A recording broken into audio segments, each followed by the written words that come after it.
Hello, my dear students, and welcome back. I know. Board exams are just around the corner, and this chapter, Relations and Functions, can feel a little, well, tricky. But please, don't worry. Today, we're going to tackle the first and most important part, relations, and I promise you, we'll make it unbelievably simple. So many of you message me, "Sir, this chapter is giving me so much tension." And beta, let me tell you, it's a totally common feeling. But trust me, by the end of this short explainer, you're going to feel so much more confident, ready to solve any question that comes your way. So just forget all your worries for the next few minutes. We're going to treat this like a video game, okay? We'll clear it level by level, and by the end, you will be the champion. Are you ready? Chalo, let's begin. Okay, let's jump right in with level 1. This is the easiest one of all. I like to call them the two trivial twins. Once you get these two, you'll see just how simple this whole chapter can be. Think of this as our warm-up round. So here are our two twins. On one hand, you have the empty relation. This is where absolutely no element is related to any other. It's like a party where nobody shows up. And on the complete opposite side, you've got the universal relation, where every single element is related to every other element.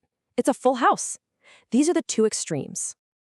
And here's a perfect example right from your textbook. Imagine a school with only boys. Can any student A be the sister of another student B?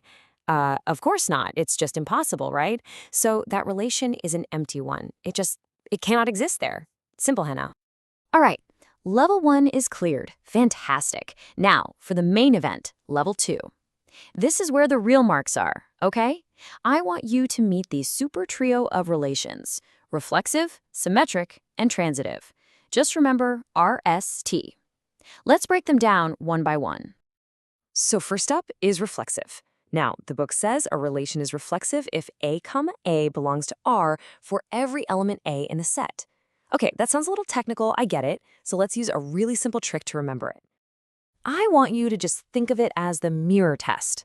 Does every single element see itself in the relation? So, if your set is 1, 2, 3, for the relation to be reflexive, it must have 1, 1, 2, 2, and 3, 3. No exceptions. Everyone has to be related to themselves. Simple. Okay, next in our super trio is symmetric. The rule here is super simple. If A, B is in the relation, then B, A must also be there. And to make this completely unforgettable, let's use another simple check. Think of this one as the two-way street test. It's like this. If there's a road going from house A to house B, is there also a road coming back from B to A? If the answer is yes for every single pair, then your relation is symmetric. It has to work both ways. And this example just nails it. If line L1 is perpendicular to line L2, then of course line L2 is also perpendicular to L1. It passes our two-way street test with flying colors. This relation is definitely symmetric. And now for the final member of our super trio, transitive. This one says if A is related to B and B is related to C, then A must also be related to C. It sounds a little tricky, maybe, but our next test makes it so easy. Let's just call this the friend of a friend test. Think about it.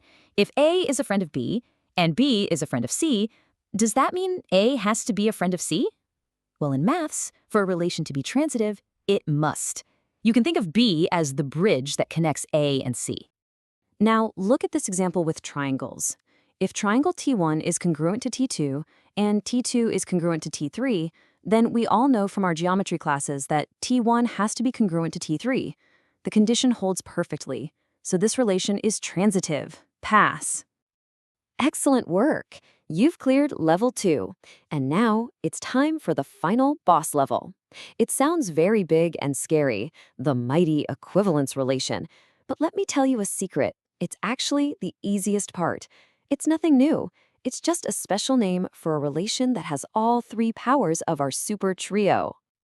So this is the main thing to remember. Whenever a question asks you to check for an equivalence relation, all you need to do is go through this 3-point checklist. First, does it pass the mirror test? Check. Then, does it pass the two-way street test? Check. And finally, does it pass the friend of a friend test? Check. And if the answer is yes, yes, and yes, then bam, congratulations. You've found an equivalence relation. That is all there is to it. You've defeated the final boss. Easy peasy. Now that you have all these new superpowers, the mirror test, the two-way street test, and the friend of a friend test. Let's put them into action. What do you say?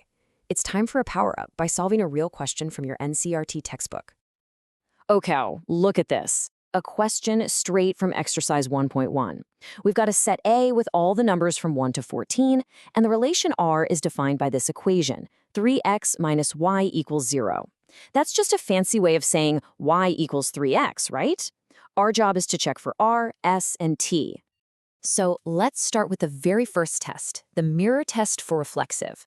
For it to be reflexive, x comma x has to satisfy the condition. Let's just pick the first element, x equals 1. So does 1 comma 1 belong to our relation? Well, the condition is 3x minus y equals 0. So we do 3 times 1 minus 1, and that equals 2. Now, is 2 equal to 0? No way. So it fails the test right away. It is not reflexive. Alright, did you just see that? It failed the very first test we did. And here's a massive exam tip for you. The moment a relation fails even one of the RST tests, it can never be an equivalence relation. Your job for that question is finished. See? So easy. You just saved yourself so much precious time. So, my dear students, here is a final summary for you. You can even take a screenshot of this for your quick revision notes. Just remember our simple tests: mirror test for reflexive, two-way street for symmetric, and the friend of a friend test for transitive. And for it to be an equivalence relation, it must pass all 3. And that's it. You are now a pro at identifying relations. We'll get to the functions part in another explainer, don't you worry. But for now, here's a little homework for you. Can you think of any equivalence relations from your daily life? Maybe something like having the same birthday month as someone? Give it some thought. All the very best for your exams, Bacho. You are going to do great. I'll see you in the next one.